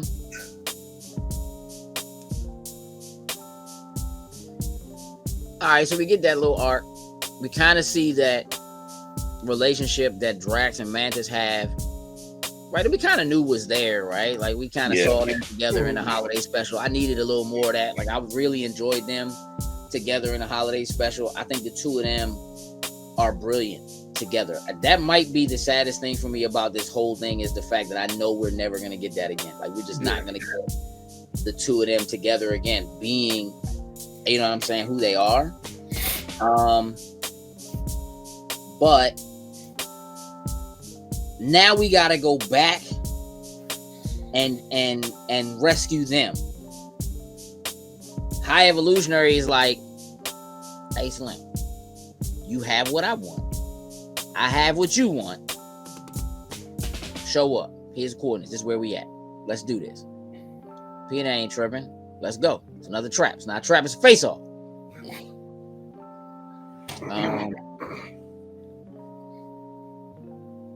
They go in to make the rescue, and they're telling the kids, like, stay away from the far wall. And, you know, whatever. I love the whole plan. I need you to bring Nowhere. We're getting on the buoy. We're about to show up. The buoy opens up with the 2 extra ships flanking. All right, we about to do this. Let's go in. I'm like, okay. Again, this is kind of what we do. We've done this before. Nowhere moves pretty fast somehow. Like, that joint kind of came out of nowhere. And nobody on that entire ship that is the High Evolutionary Borg Square, I don't know, whatever that ship is, it took off. Like, they didn't see this joint coming. Didn't they pull it through a teleporter? I think they did. Yeah, they made it seem like it was in front of them, but it was actually behind them the whole time. What, this Nowhere? Nowhere, right? Didn't Nowhere pop up behind them on their ship, or was it in front of them? I can't remember popped up behind them, but I want to say I remember it coming through like one of them little hexagon portal things where they opened up for it to get in. I know that the buoy did that to get to the coordinates. Nowhere, I guess it must have come up behind them in the same way. Brilliant little flanking maneuver. I'm with it. They got like one cannon with one shot, so we got the make it count. Hey, listen. Say I'm not the bad dog. Was like, listen, you gonna take it back. I'm not a bad dog. No, you ain't me. Nah, Slim. You're a bad dog. They on the joint playing poker, cards, whatever they playing, with the dude who was like the antiques dealer from the first movie. Right. Howard the Duck. Howard the Duck. Whole squad in the building. Yeah, like, I don't want to say people was getting bodied on Nowhere. Oh yeah. Whatever the High Evolutionary was planning, whatever he was supposed to have that was going to be the protectors of this new planet that he was making. When my man was like, basically unleash the parademons, like just let's steal a DC joint, unleash the parademons and send them out. And them joints was ugly. It was all over the place. And yes, that led to like what is one of the, that might be, I mean, it's easily top 10 fight scenes in the entire MCU. In that hallway joint where they just like, that's probably a top 5 hallway fight scene, like of all time, maybe. Yeah, of all time, yeah, for real. Like, that was incredible. But and that's what, like, kind of what we talked about in the beginning. The relationship between the Guardians, the fighting, you know, we make up, whatever. But at the end of the day, when it goes down, what? You do not want to be on our back. Like, I ain't even gonna lie, dog. That joint made me want to play the game again. Facts. Because that game was clean. It's and I amazing. Started a new game plus, but I'm still in the very beginning of the joint. That joint kind of made me want to jump back into that joint. Because they just, bruh, the way that they were like utilizing each other's abilities and powers. They were so in sync. Even when they was getting bodied, like you see Nebula get her head almost knocked off. Yeah, Gamora takes a few hits. Everyone takes a few hits. Everybody, yeah. It don't even matter. And it's like Rocket's back and we back in action now. And we going to get our folks. Yeah. So yeah, that joint was clean. They pinned that one dude to the wall in his thigh with the knife and he spun around on the knife. I was like, oh, bruh. Now when Star-Lord kept throwing the little electric things. And then waited till they were all charged and then just Damn. Yeah, that scene was crazy. I could watch that scene over and over again. Like I need that. They probably find something new every time. I need to like watch it and pick it apart because everybody had, like, they spent a good amount of time on every single character and let them just kind of get their licks in, do their thing, and it was just like dope. It was dope. It was really, really dope to watch. It was an amazing action sequence. That joint is crazy. And when it was over, it was just over. And listen, Beastie Boys is getting it right now in the MCU. You know what I'm saying? They had the intergalactic joint running in the trailer for the Marvels, and this joint, No Sleep Till Brooklyn, and we just about to prep for this. They did that on Mario too. No Sleep Till Brooklyn. Exactly. Like, hey, Beastie Boys is on one right now. That whole thing, man, like that whole scene was clean. The fact that Mantis was smart enough when the three of them were trapped in that pit, like, and these joints don't eat people, they eat batteries. And that makes so much sense because she wasn't there in the second movie when they first fought that in the beginning. Yep. So they didn't know. They was like, "Oh, it's these things again." Yeah, they was ready to throw hands. No, I mean, they had to be ready to throw hands, but she's like, "Nah, they don't. They eat batteries. It's cool." And then took them joints with her. Yep. Straight up. These my homies now. Like we on squad. And the thing is, it makes you wonder. Like, I don't know where them joints came from. They fought that joint at the beginning of the second movie, but is that something the High Evolutionary was making? Good question. I'm not sure. Yeah, he did have 3 of them. Yeah, he had 3 of them. Like a Sarlacc pit. The joints just like dropped them in there, and I feel like the kids knew. Like, oh man, y'all in the pit. Like, this is bad. All right.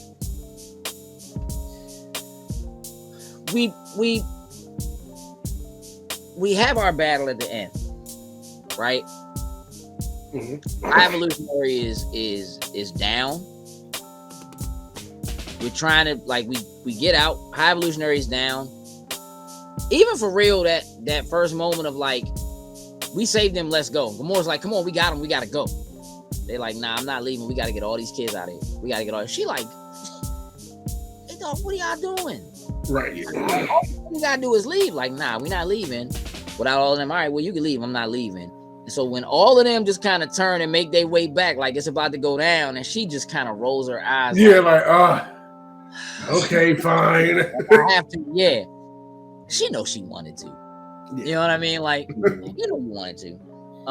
High Evolutionary is down. It peeled my man face off. Red Skull. Wait, they beat his ass. Wait. Let me say something for a second. So when the High Revolutionary was making all those calls, and then like the people in the room was not agreeing, they pulled the gun out on him. That naked mole right in the middle, she was like, "I'm just gonna do my job." Yeah. What y'all talking about? Nope. I don't have nothing to do with this. Nothing to do with me. And she still caught it. Right. I no choice. The fact that they was like so fed up with Slim that they was ready to turn on him. Yeah, that was crazy. And that like the whole like, again, my man is supposed to be the guy. The whole security team. Once he pulled the whammy, everybody else pulled the whammy. It's like, yeah, what's up, High Evolutionary? All that you was talking. My man just said, y'all should have just shot him. They should have. I don't know what. Right. Just you should have just shot him and ended it. Not how movies work. He was like, "Y'all gonna mess with me in my Kang suit?" Like, God. Got the Kang edition on right now. Don't play with me. You know who my brother is? Like, yeah. Yeah, he bodied all of that. Blew all that up. Yeah. Yeah, they came in, whooped my man. They bodied him. Yeah, his face started peeling. Yeah, they popped. That was crazy. Whoop my man, and then just. I loved every second of it too. Like, yeah, they everybody got rockets back. Let's go. Everybody, like, yeah, let's do it. And my man was like, kill him. He was like, nah, why not? Because I'm a guardian of the freaking galaxy. I mean, all right, but go ahead, bustle him because he's terrible. I don't know what you're doing with him. I don't know where you're putting him. I don't know where you're sending him. But the fact that they left that guy alive with no face, can't watch, dog. It's can't.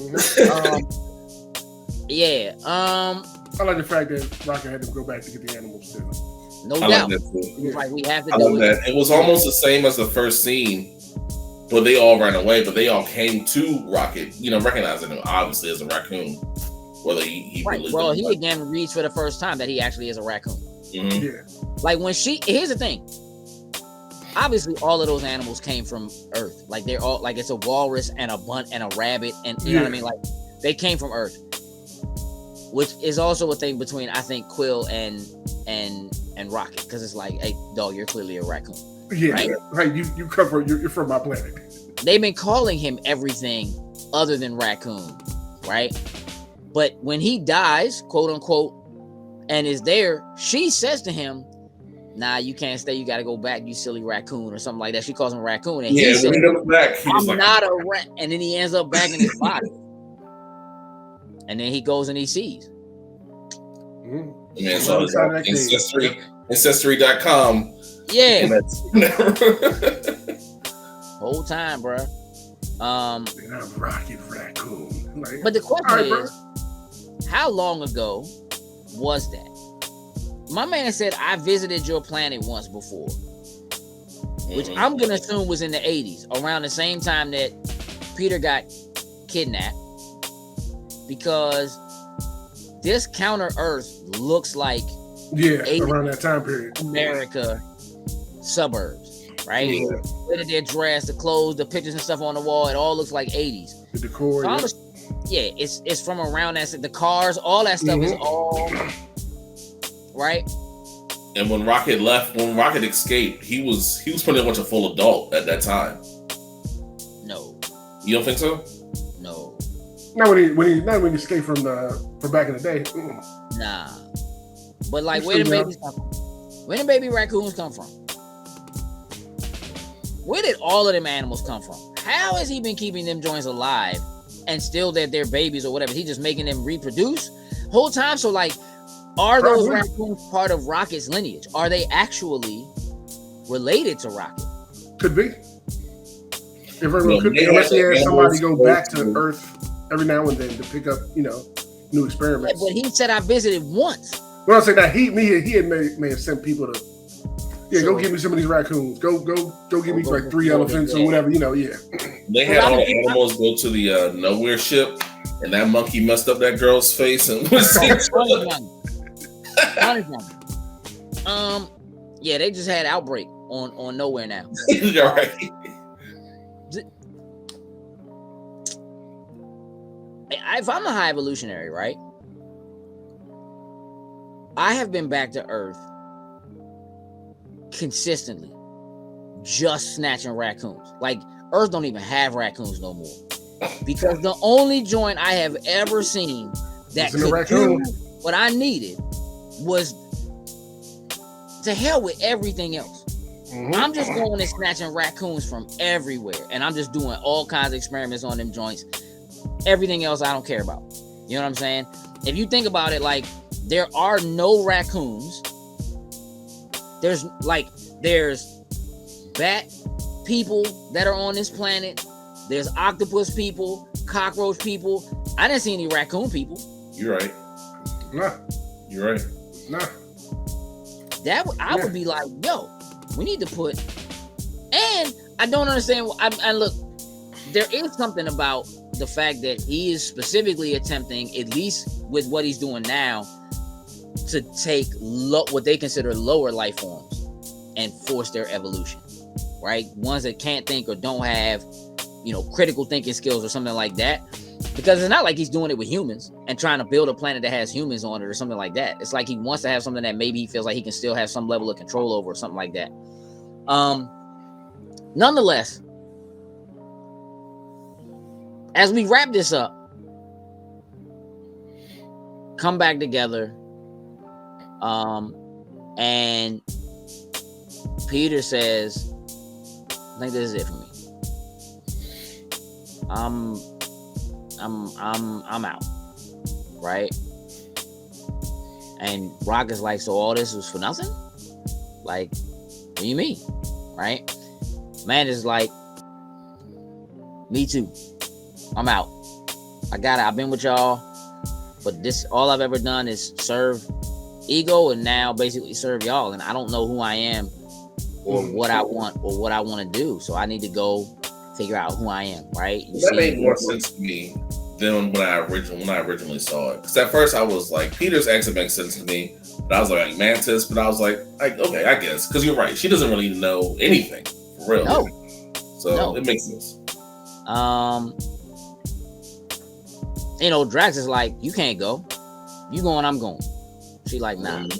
And to have Nebula step up and be like, no, Drax, I need you here. Like, I figured out that you're not Drax the Destroyer. You're Drax the father. You're Drax the dad. Like, I need you here with all these kids. Yeah, and you help me take care of them. Yeah. Yeah, like, cause she can't. No. Slim.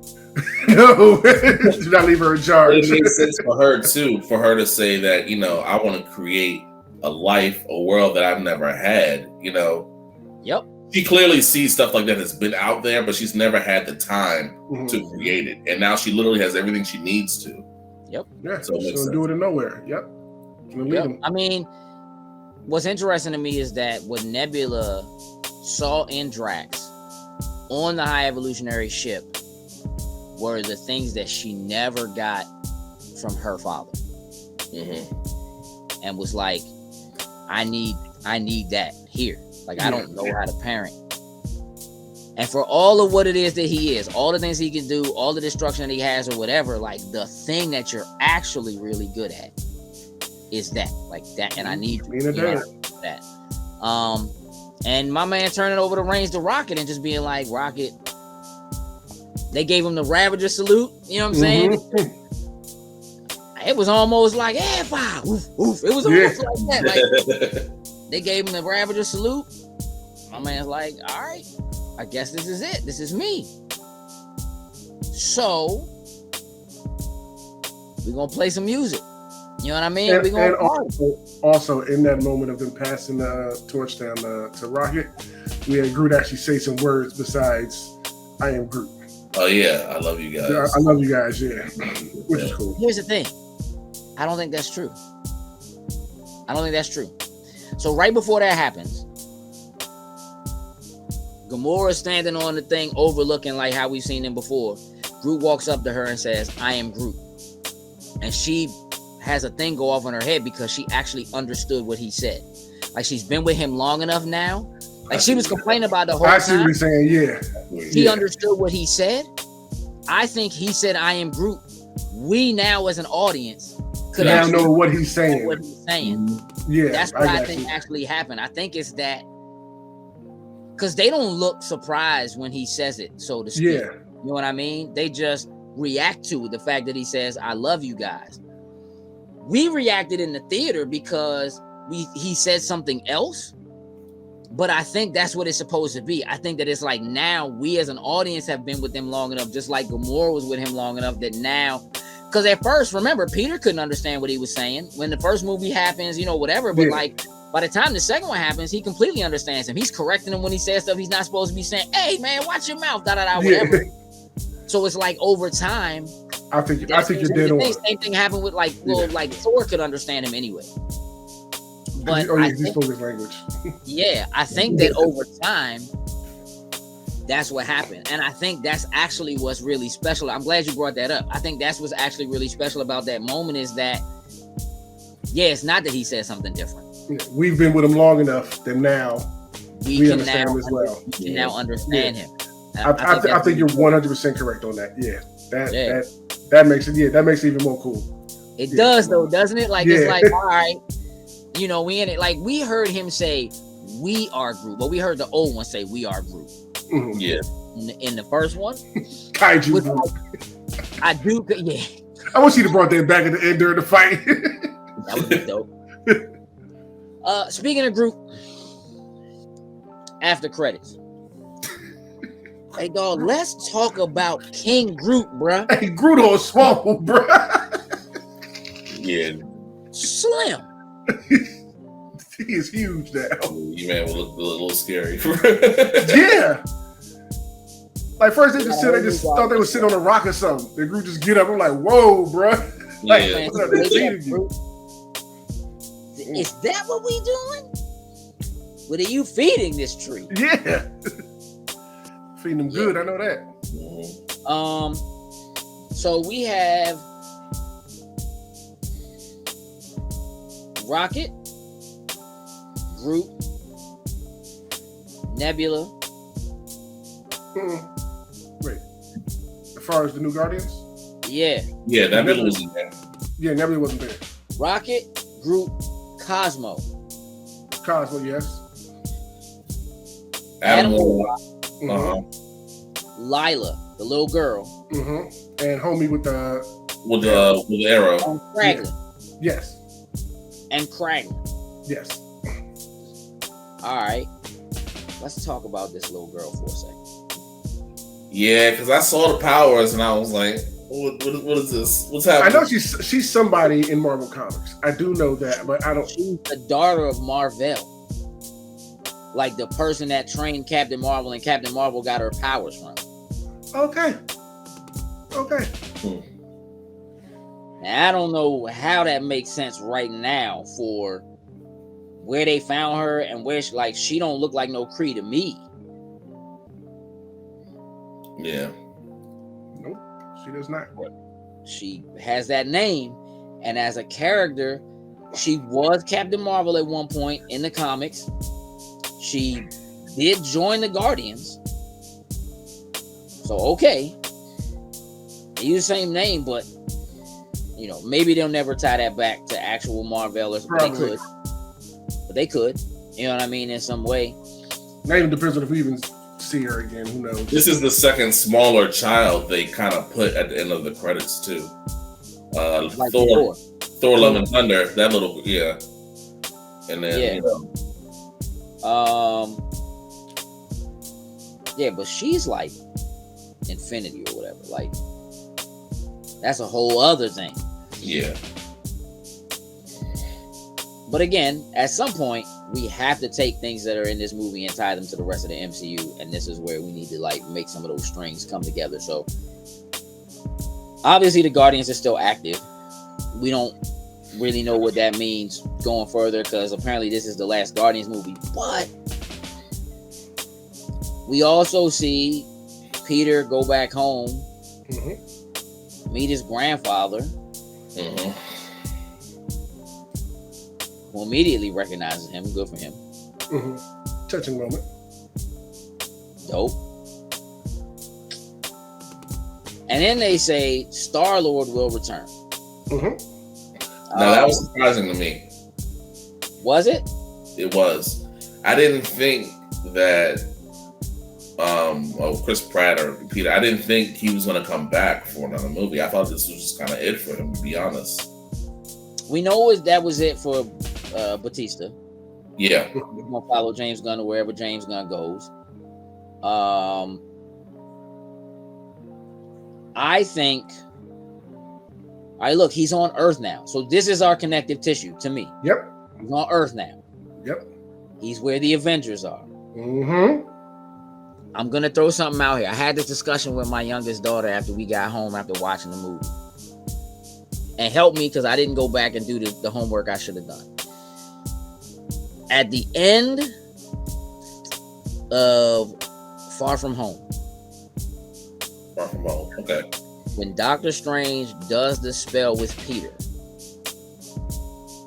is it everybody in the universe, everybody in the world, everybody on Earth? Does Peter Quill know who Peter Parker is because he met him and when they were off-world? And they were look at my man Sin doing research. Is it possible that the Guardians know who Peter is?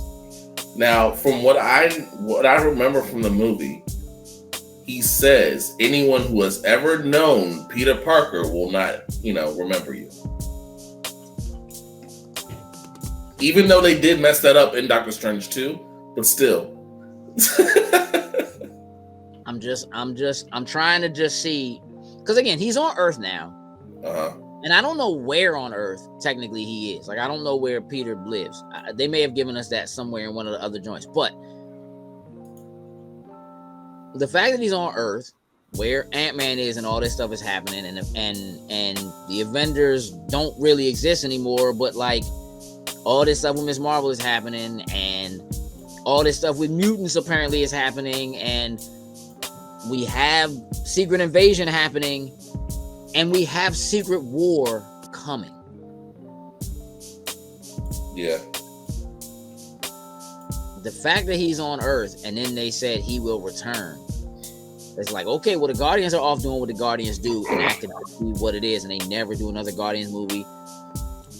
Maybe we never see Rocket in him again, but that doesn't necessarily mean that Star-Lord is done, because he's on a planet where something's going down, and I feel like he's not going to be able to say, like, I'm not getting involved in this. Nah, or like, what if his grandfather is a Skrull?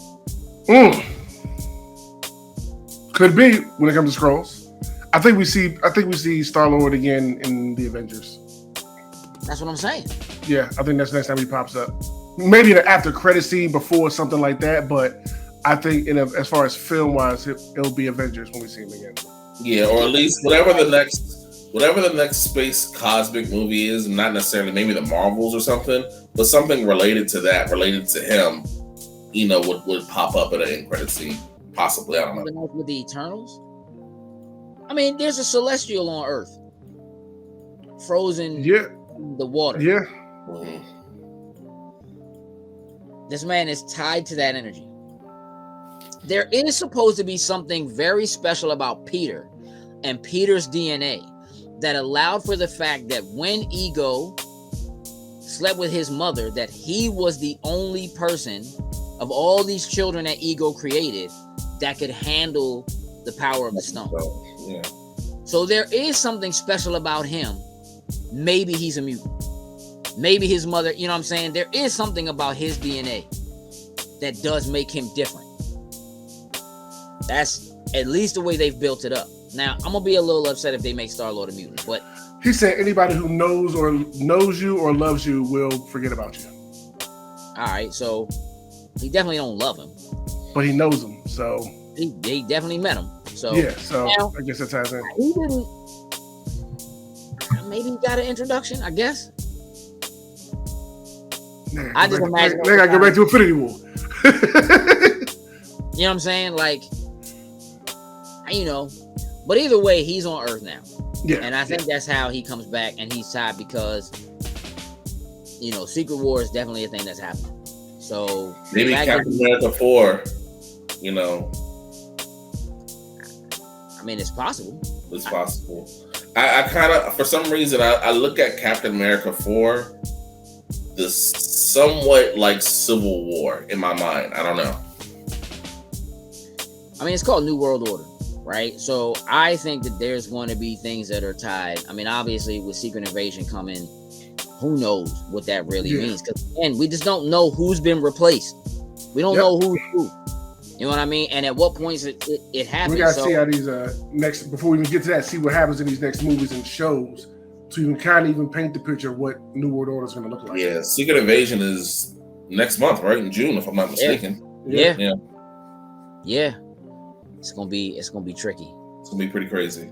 I'm so excited. I don't even know. Like, the fact that this movie almost didn't do anything related to the MCU, like as far as like what's going on right now, is like, what y'all doing? The Easter egg, like, and none of the Guardians movies have been like that. Like, for the most part, they haven't really ever given us anything that tied to anything else. But Gage, me and you had a slight conversation of like, people know that something is coming based on what happened before, so people are expecting something now. Aren't you though? I am. You're absolutely right. I am. At the same time, I'm going to let it marinate the same way the first Marvel movies did. I mean, maybe they did a little bit more showing Thanos here and there, but like, I don't mind letting these movies do their thing and then we get to it. personally, I don't feel like I'm in some kind of rush, you know? Yeah, I'll be honest with you. There's a certain level of satisfaction that I have about the fact that this movie isn't about Kang. Like, there might be something in there, again, as we think about the High Evolutionary and some of the abilities and stuff that the High Evolutionary had, but like, there's no part of it that's like, oh man, this, like, oh, if you haven't seen this, then you can't, and you need to see this in order to, like, that just doesn't, it's not there. And it does feel a little bit more like when they were making movies, not necessarily knowing if they were going to get to make the next one. You know what I'm saying, so to speak. And I feel like it was kind of created in a bubble, like away from everything else, because you just didn't know exactly how it was going to turn out. And I think there's something special about that. So let's revisit. Are we all the same places as our scores were in the beginning? Oh yeah. All right. So my man Sin said no. So cool. You were at an 8. I was at a 9. You were at a 9. You still feel it's a 9. Mm-hmm. I'm at an 8. I'm at an 8. Sin, you were at like. I was like 7.5, 8. Yeah. Just sitting there talking, revisiting, thinking about stuff with y'all. It made me realize how much I really did enjoy this movie, like a lot. I gotta bump it up to a 9. Like I really love this movie. I'll take that. I'll take that, man. You know how I am with these joints? Drama was on point, action was on point, comedy was on point, just all around. Like, it was just a great watch. Yeah. 100%. I'm at an 8. I could even see an 8.5, but like, I reserve the right to move it to a 9 when I see what the next thing is. This is how these movies work now. You know what I mean? Like I said, like, Thor: The Dark World was okay, and now if you watch it, like, yo, this joint is actually really dope. Like, there's so much stuff that's in there. Yeah. I don't know if they'll ever do that with this, but again, I think that for this, putting a stamp on the trilogy, for being the final movie for a lot of these characters, for getting closure with a lot of these characters, for like just where they're going and what they're doing and what's next for them. That's another thing too. There's not a lot of MCU movies with trilogies that have closure to it. Correct. Until like now, Iron Man dies. Yeah, something like that. Yeah. Right? Because like you still don't know what's going on with Thor. Like Thor is like going on to the next thing. I guess maybe they could make a Thor 5 if they want to. You know what I mean? Based on this is like, now this is the third joint. It's a trilogy. This is it. Right? They didn't say the Guardians will be back. They said Star-Lord will return. Right. And I can almost see the Guardians being a show rather than another movie. Oh, they absolutely could do that. Animated series, they could do that too. Yeah. I thought about that at first with Star-Lord. I thought about it first with Star-Lord. I was like, nah, he needs to be in a movie rather than a show. This Guardians could be more of a show than a movie. You know, so. That's totally possible, right? They could do something out there away from everything else that's happening that doesn't directly affect this. If they wanted to do it, they could absolutely do it. So, yeah, man, we'll have to see. I'm really happy with this movie. I think that these are some great scores for it. If you haven't figured it out, highly recommend this movie. Like, you should just go see it. I don't even think you need to see the first 2 to see it. I don't think you need to see all of the rest of the MCU films to see this. Like I felt about Ant-Man. I think that was my biggest. Probably just watch Infinity War and then watch this joint for real. I mean, maybe. I mean, again, you can do 5 joints. You know what I mean? But I think if you watch Volume 1, Volume 2, the Christmas special, and this, you'll have enough. You'll have enough to where you won't feel like lost or left out. If that one thing where he's like, "Yep, we almost lost," even the way he says it in passing, like, "Yeah, it kind of caused the whole half the universe to whatever." Like, between that and like, I was about to say the elevator, but they were in the elevator. The whole part from the trailer where he's breaking down everything that's happened to him and never co-signs it. Yeah, like between those right there, you have pretty much everything you need to know. Everything you need. It's wrapped up. I just think it puts a really nice bow on it, and I'm very satisfied with the Guardians arc and where it's come to. So, having said that, I want to thank you two gentlemen for hanging out for us to knock out this episode of Spoiler Boys. For those of you who are watching, We'd love to hear what your thoughts are. Feel free to shoot those down in the comments. Drop us a message wherever you happen to be watching this, or if you're listening to it on podcast services, do the same thing there. Make sure you're logged and loaded so that every time we upload a new episode of Spoiler Boys, these things are kind of sporadic. They're not regular because we do them as things release. There's going to be Spoiler Boys for Secret Invasion. Like it has to happen, right? So generally the big movies, the MCU stuff, you'll get a Spoiler Boys episode. So just make sure you're logged in and that you're following. So when we post a new episode, it's there for you and you get a notification so you'll know. Having said that, for myself, Gage, for Coop, for Sin, and a shout out to Jokes who couldn't make it to this episode. We are Loading Snacks. This has been the Spoiler Boys for Guardians of the Galaxy Volume 3. Thank you. With that, we're out. Toodles and loos.